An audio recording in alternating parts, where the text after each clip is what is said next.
Let's talk about this Minnesota case. You guys following this Minnesota fraud case? Kind of an incredible cross-cutting themes and issues. You've got all sorts of things. You have the fraud itself, which everybody seems outraged by appropriately. You've got questions about the president's treatment of the Somali American community. You've got the war between the governor of Minnesota and the president. And then you have some introspection about how this happened. How was it that these fraudulent activities that cost $1 billion, some say, was allowed to occur? Here's a television personality who happens to be a senior government official today. I don't even need to tell you who he is because you're about to see him, and everybody knows him. His Q factor, which is a combination of likability and people recognize him. His Q factor's off the charts. It's right up there with Daryl Dawkins in the 1980s. Is that when Daryl Dawkins was on the Sixers? 80s? I think so. Here it is. A gentleman you all know talking about the Somali fraud and his perspective on it. Number 2, please. It's true. A Somali fraud ring in Minnesota stole over $1 billion from Medicaid. How did this happen? Well, Medicaid programs are run by the states, which in Minnesota means the Tim Walz administration.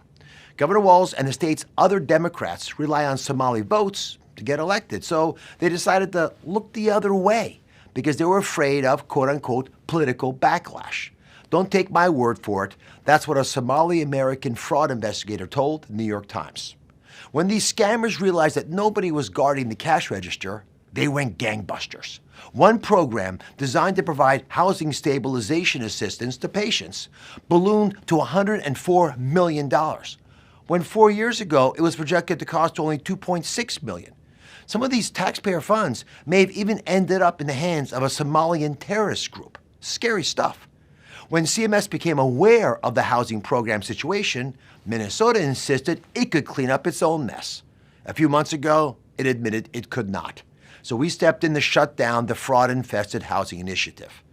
Today, we're taking action on more than a dozen other programs, which I've outlined in the post below. Our message to Walz is clear.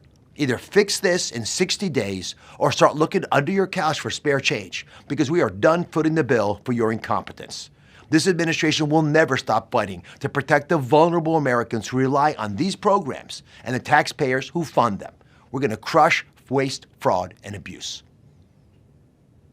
I'll tell you, ladies and gentlemen, it's very hard to simultaneously host a YouTube program and a podcast because the people listening to the program who couldn't see, you may not recognize that voice. It's the voice of Dr. Oz. Probably did a disservice to the podcast audience by not telling you on the front end. Anyway, Dr. Oz, Malcolm, where do you disagree with Dr. Oz's critique and where do you agree? Well, as somebody who ran in that primary against Fetterman for U.S. Senate and then saw the general, I knew his voice even without seeing him.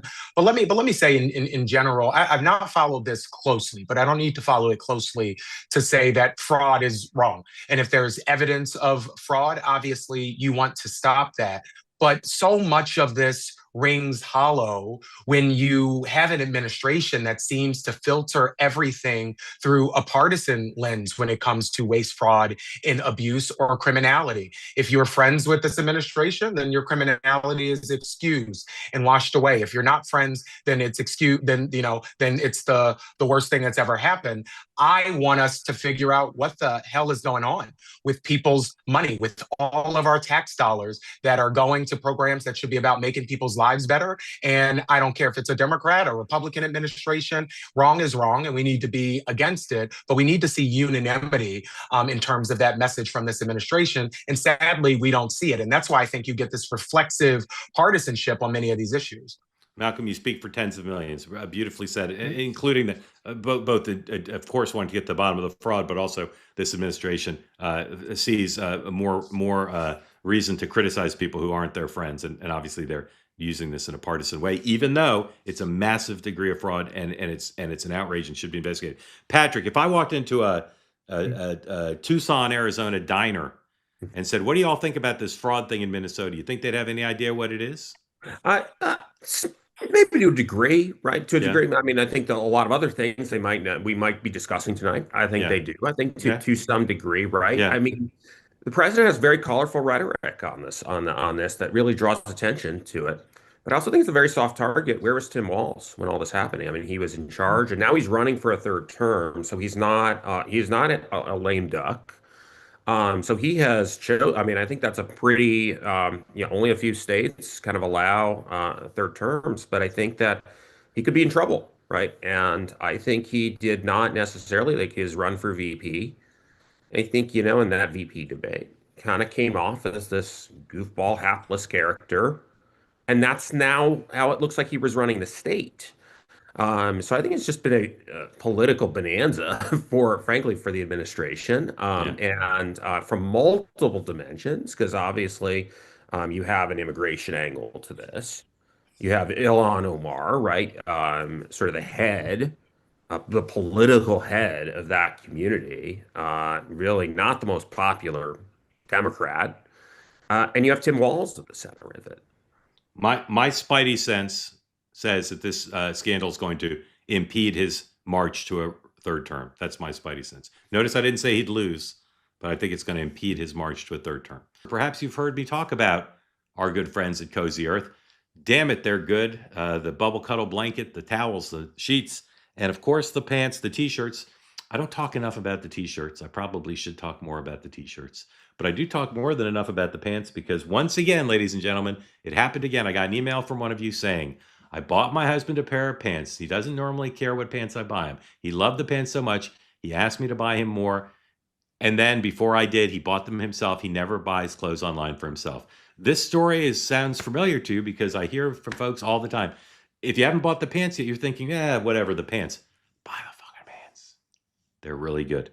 And now you can get them for 40% off. Everything on CozyEarth.com is 40% off if you use the promo code TWOWAY. Go to CozyEarth.com, promo code TWOWAY.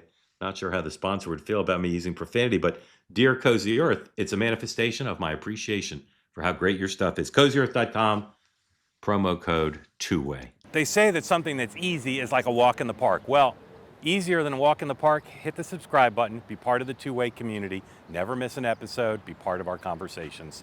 Thank you for your service to America. And don't forget, you can now listen to the morning meeting and Two-Way Tonight on Apple, Spotify, or wherever you get your podcasts.